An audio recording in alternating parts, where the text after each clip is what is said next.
I'm Susan Carew. I'm from Speak Up for Oneness Radio Australia, and I'm here with Margie Joy. How are you? Good, thank you.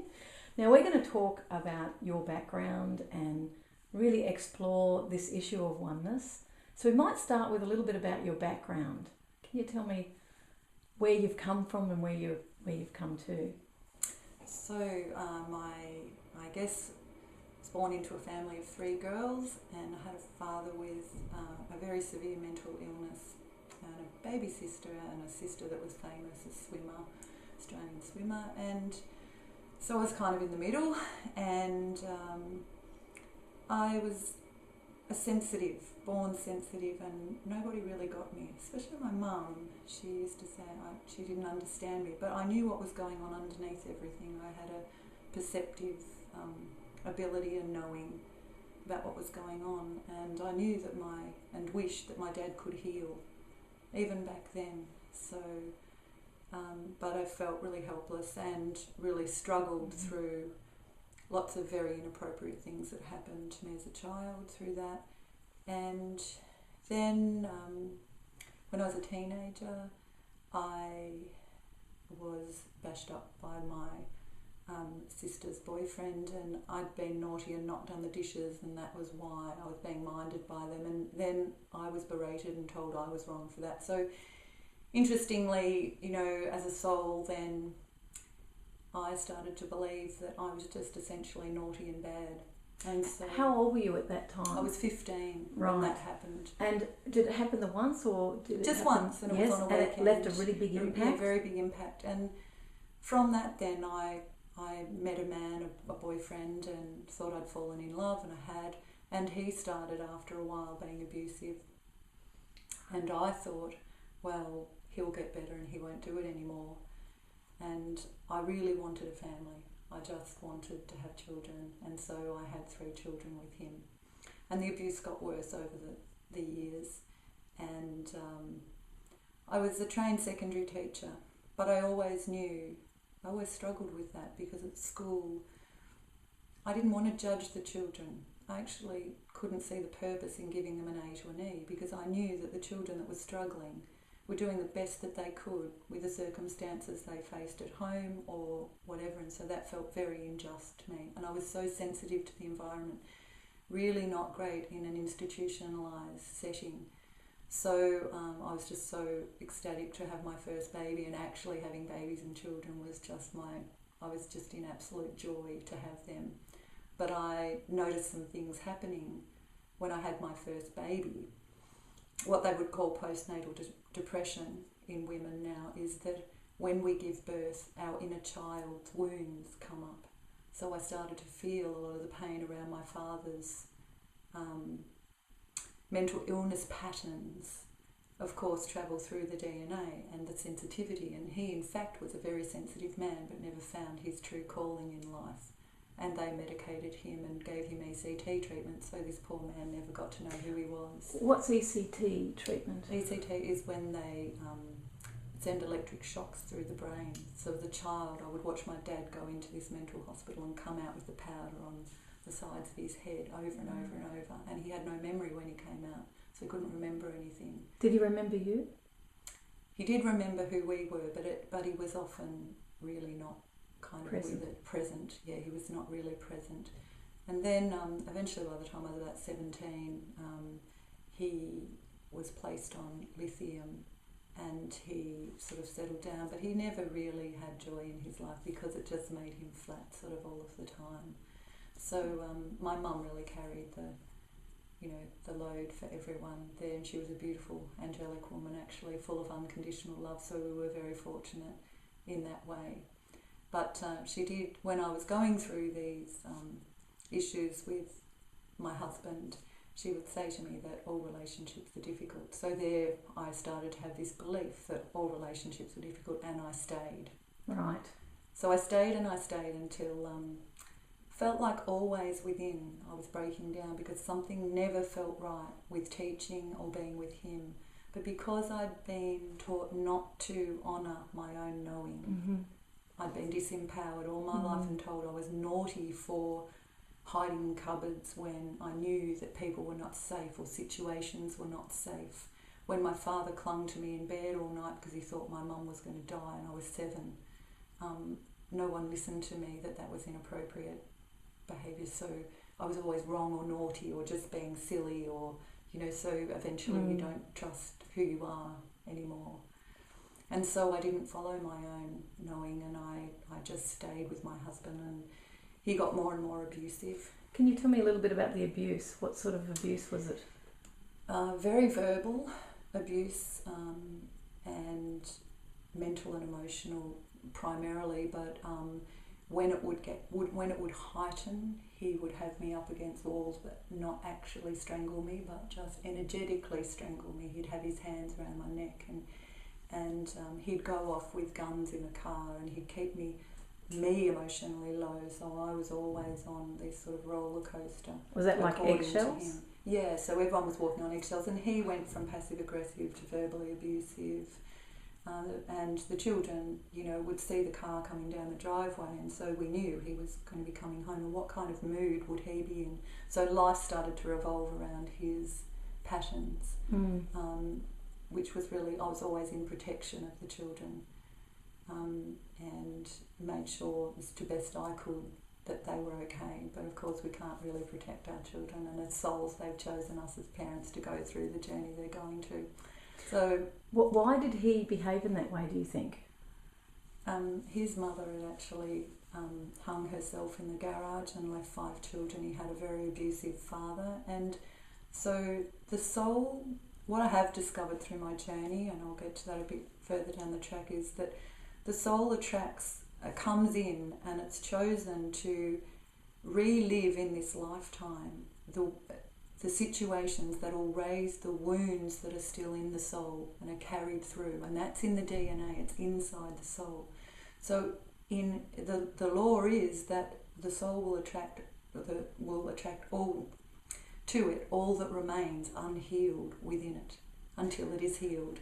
Right. And so that's why he felt abandoned, so by his mother, and so his fear was that I would abandon him. So what the flip side is control and manipulation in order to hold you there, so he wouldn't have to feel that abandonment, because he'd actually not been allowed to feel it when his mother died. They were not allowed to tell anyone, and they had no expression of emotion.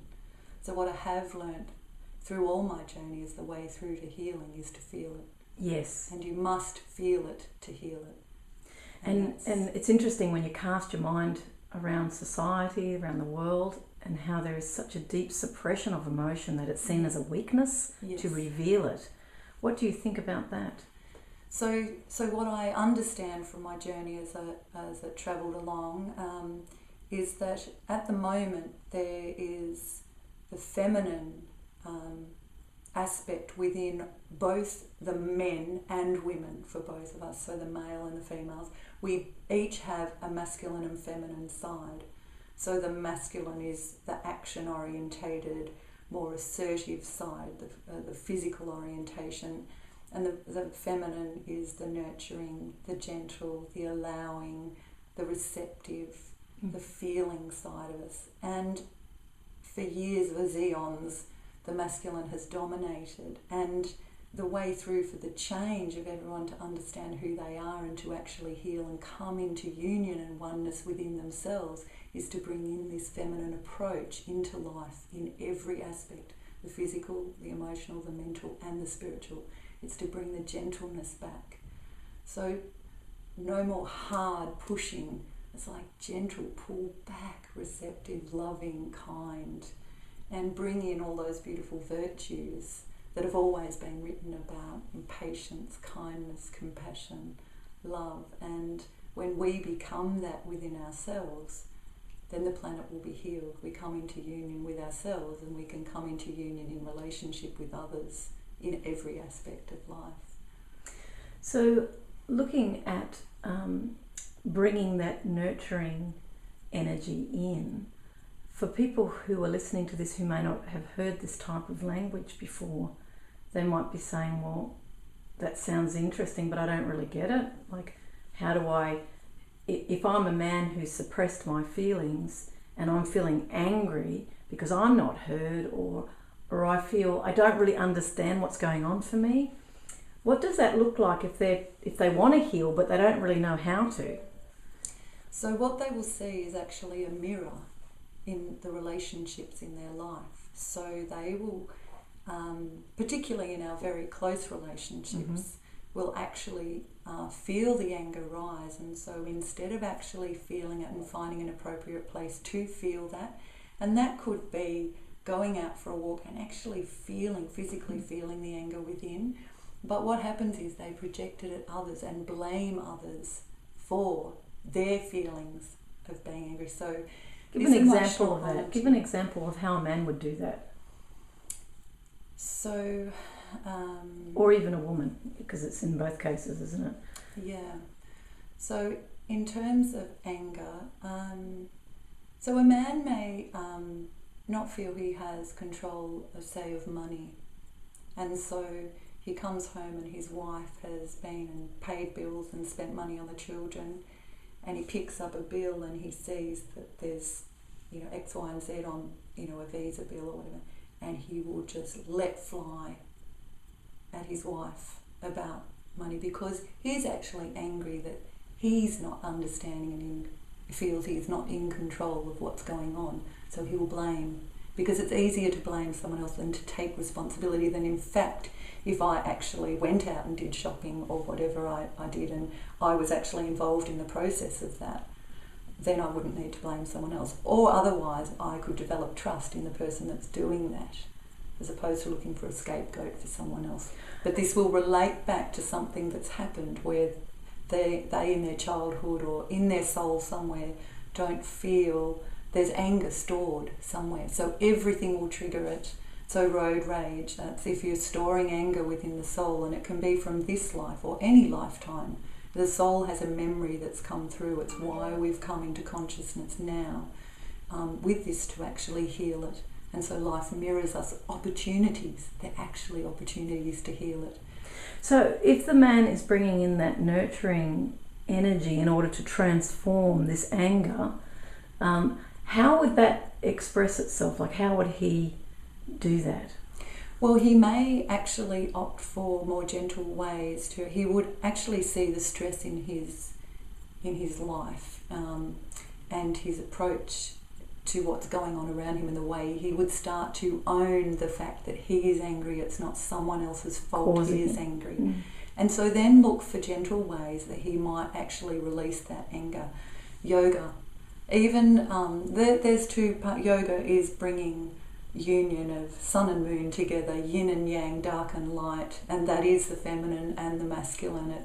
It is the anger and the gentleness. The thing that is so important that I've learned is that not to judge emotion as good or bad. We've come in to have a human experience, to experience all emotion, from the lowest to the highest. So when we can experience fear, despair, anger, grief, right down at the bottom, the deeper we can go into our own and feel it and let it release through tears. And even if it's anger and we need to punch a punching ball, we're better to get it out of our body than store it. It's very toxic to the body when we store anger. It turns into cancers, all sorts of things. But if we release it in tears or, physically in some way. Or even writing. Or writing. There are many, many ways. Getting on a yoga mat brings us in. It allows us to release those feelings out of ourselves and become aware of what's actually going on within us. But the most important thing is not to judge the feelings, to actually just acknowledge them and do something with them to release them. So if we were in a situation, let's say we role-played this a little bit, and you're the man who's come home and I've spent money, and he's going, oh my God, she's spending all my money, is what his thought is, let's say. Or your thought, if we're playing this out. Yeah. So you're thinking, she spent all this money. How could you communicate to me what you're feeling in a way that doesn't harm me? So you'd actually begin with, I feel powerless when you go and spend money. Or I feel angry. I feel angry. You've just spent my money and I don't know where it's going. could you actually share with me what you need to purchase or buy beforehand, so then we can join in and be a bit more together than actually one of us just going off. It's about communicating with openness and honesty. So when people can actually express their feelings in their communication, that's when life changes. And it doesn't have to be aggressive, because what you said before was that you were experiencing verbal abuse. Yeah. So that could be something like, you know, you do all this to me, you drive me crazy, you just go off and do your own thing, you never talk to me, or you're not listening, rather than I don't feel heard. Yeah. And when you do this is how I'm feeling, and what I would want is this, a shared decision-making process. So what we're really talking about here is problem solving. Definitely. Together. Yeah. So the person's not causing your pain, but you're feeling this pain and projecting it onto the other because you won't own it because you're afraid. Would that be right? Because you're afraid to feel the anger.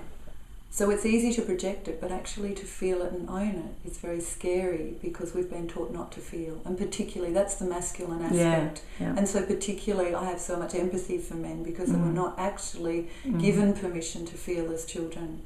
Girls still struggle with that as well, but not so much as the men, because the men were just told, toughen up, it's like not good to cry and all that. And the tears are the cleansing of the soul. They're the way through to the soul. They allow us to feel. And the important part, the most important part, the more you allow yourself to feel the fear, the darkness, the everything we would judge as bad in society, the greater you can feel the joy, the light. So it's like a scale. As far as you feel down this way into the darkness, the further you can feel in the lightness. So then the soul starts to lighten. And it's releasing, isn't it? It's releasing. You get a release. So you will know when you feel yourself. If you have a good cry afterwards, you might be right down here. And so if you're feeling... Depression is suppression of emotion. It's holding it in. It's resistance to feeling what we need to feel. And children don't do that. Children just are natural. They do what they need to do. They feel sadness. They tell you when they're angry. And we tell them not to be. So that's a really key point, which I'm going to re-emphasise. Suppression of emotion causes depression. Yes. And I want people to really hear that, because we've been taught that it's a weakness, and this is a suppression of the feminine within. Yes. Both men and women. Absolutely. We're told it's a weakness. Don't show your weakness. So men often go to the pub, they have a few drinks, I feel better now. But the truth is it's still there until it's released. And they actually then develop addiction to suppress feelings. So any addiction is actually just a suppression of feeling what they haven't felt from childhood or from past in the soul. It's still stored in the soul. We just keep putting a lid on it, lid on it, lid on it. And the older we get, it's like just builds up within the body. And so you see it in people's bodies, you see it in their faces. It causes aging and dis-ease within the body, and unhappiness generally. And happiness is really feeling peace within. But when we've released all of those negative stored emotions that were repressed from as far back as, in the memory, then naturally just inside is a natural happiness and joy and peace that develops within the soul naturally, and life changes.